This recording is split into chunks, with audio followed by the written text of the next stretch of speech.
Hello there everybody, welcome to the next Speedrun Interview. This time I'm interviewing fellow speedrunning content creator Abyssoft. And now, let's get started with the interview. Why did you start speedrunning? That's actually a really interesting question. So, I used to run a podcast, the Investigates podcast, where I would talk to a lot of different people. Academics, politicians, lawyers, all kinds of stuff. You name it. Anything I was reading a book or interested in about, I'd either contact the authors or I'd email them. I'd find them on Twitter. I'd find their emails and I'd just like, hey, do you want to talk for a few hours? I'm really interested. And a lot of times they said yes, and they just talked to me, a nobody.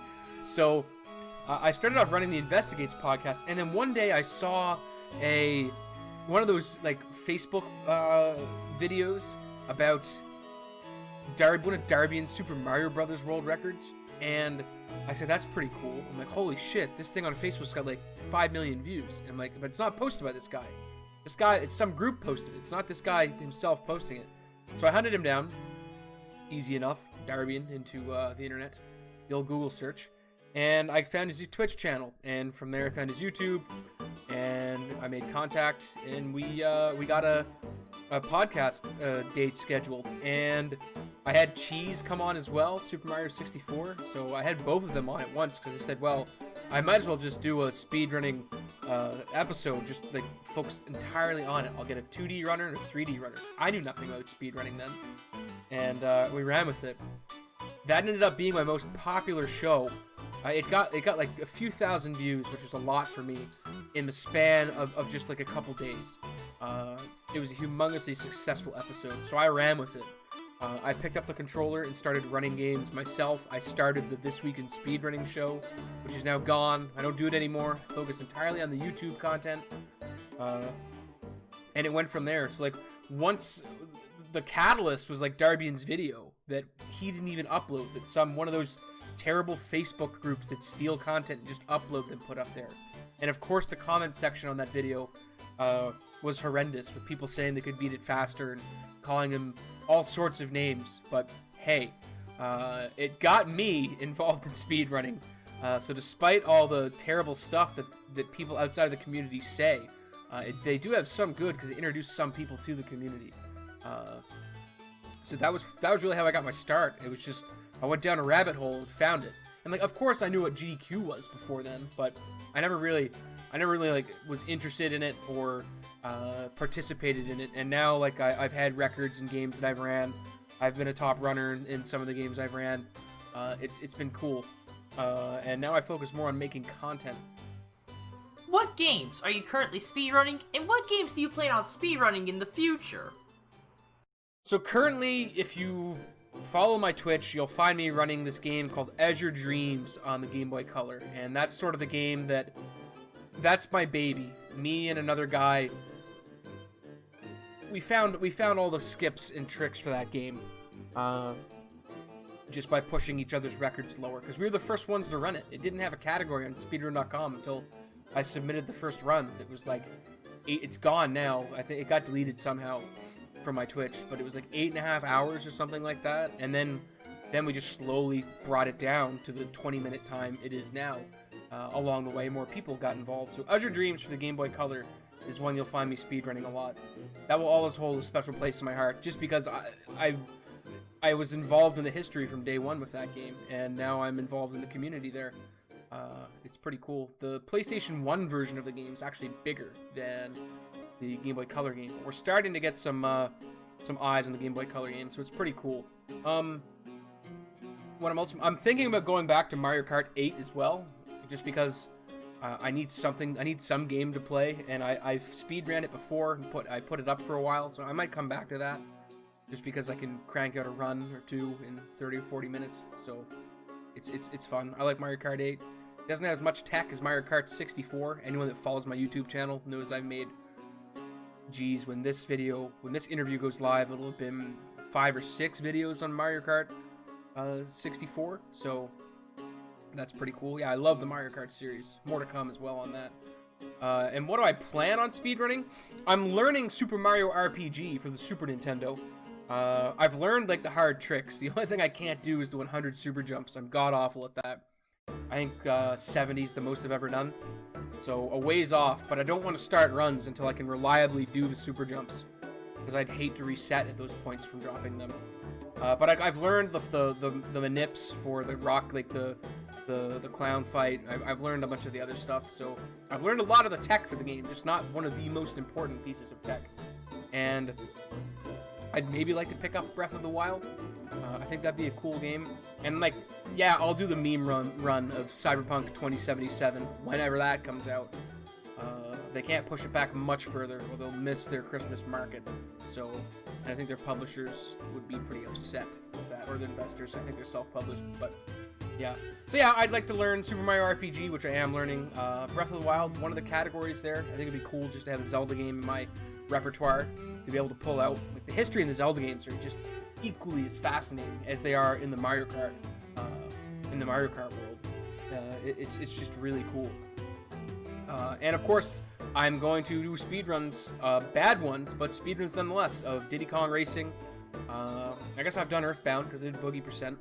I'd like to do one of the original Zelda, just because I've made a video on it. Anything I make a video on, I try to do a speedrun of. So we'll do that. So that's it. That's really all I've got planned in the future. There's some like maybe I'll wait until Breath of the Wild 2 comes out to tackle that. But they're fun games nonetheless. What glitches, skips, and or tricks would you say has been the easiest and also the hardest for you to perform? That's a very, very interesting question. So the hardest for me, and I'm not going to count 100 super jumps because that's actually a game mechanic. That's not a glitch or a skip. That's just something you can do in the game that the developers want you to do. So glitches, probably the four rock candy manip on clowns, because it's 4 audio cues. There's no visuals. It's just to do with the song, and you have to set up the RNG beforehand. So that's a really technical trick. Shoutouts to Swinch for getting that one for the Super Mario RPG community. It's really, really fun glitch too, but it's frustrating when you get it wrong, because it has, if you get that glitch right, it saves like 8 seconds. If you get it wrong, it's you either reset your run or you lose like 30. So it's quite the unforgiving mistress.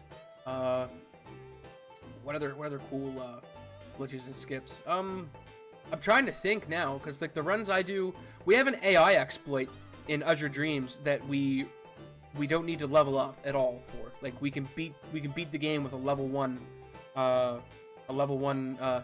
Like that's what your monsters are called that you fight with.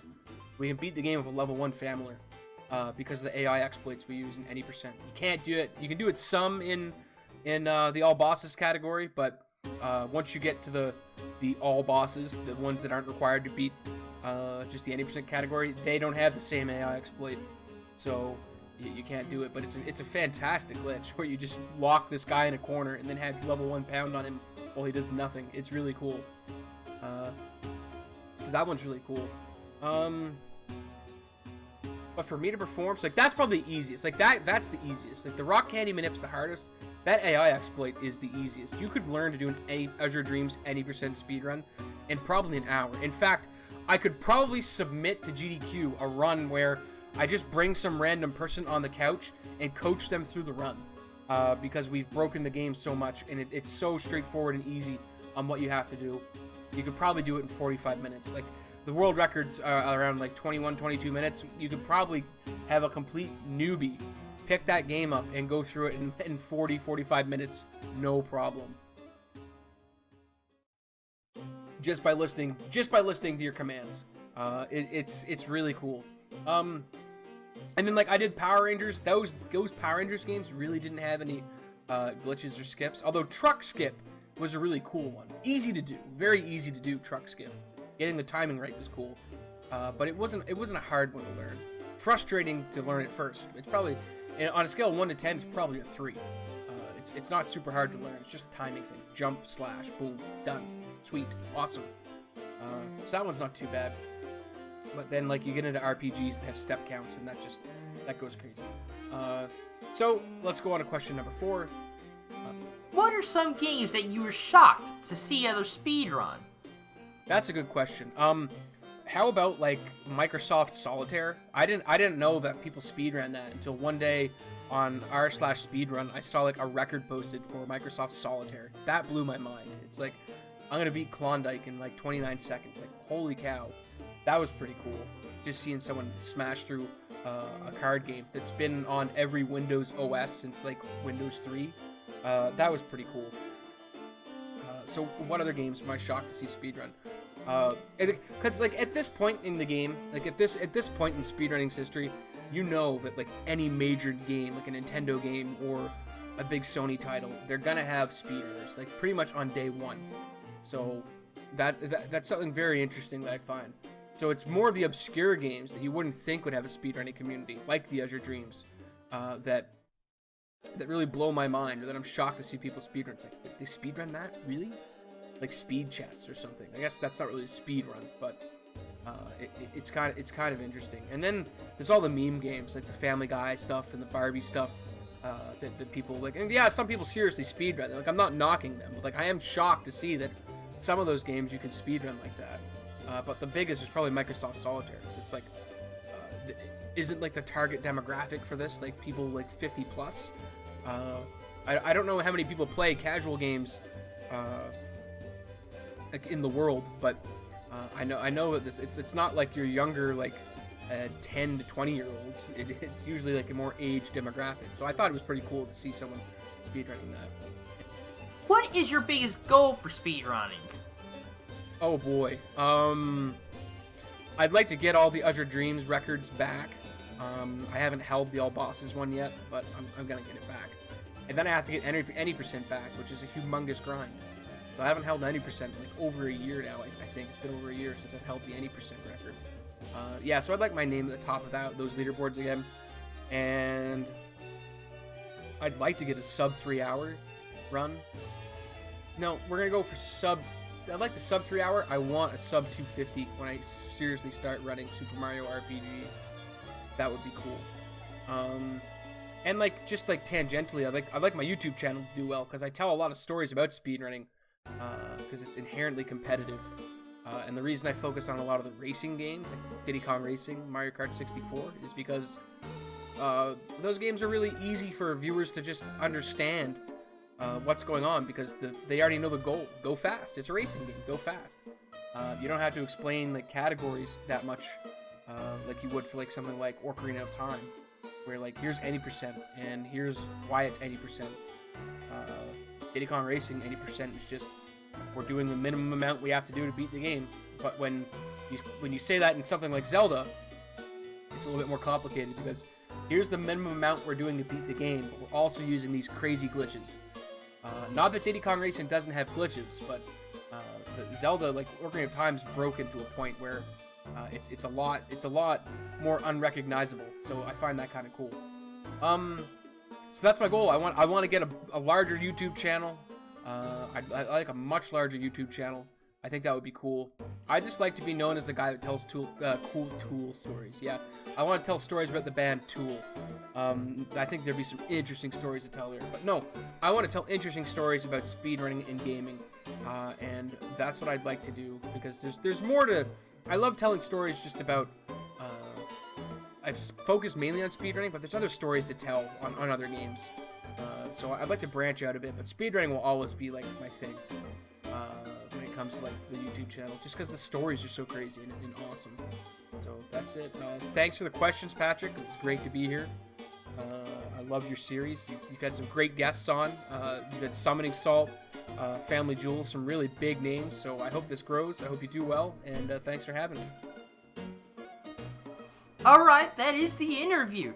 Thanks so very much, Abyssoft, for being a part of my interview series, man. It was an honor to have you, and you had some really great answers to these questions. If you guys like to check him out, I'll leave a link to his YouTube channel in the description down below. And I highly recommend that y'all check out his world record progression video on Diddy Kong Racing. Alright, that is the video. Thank you so much for watching, everybody. Like, comment, and subscribe. And I'll see you guys in the next video. Goodbye, everybody.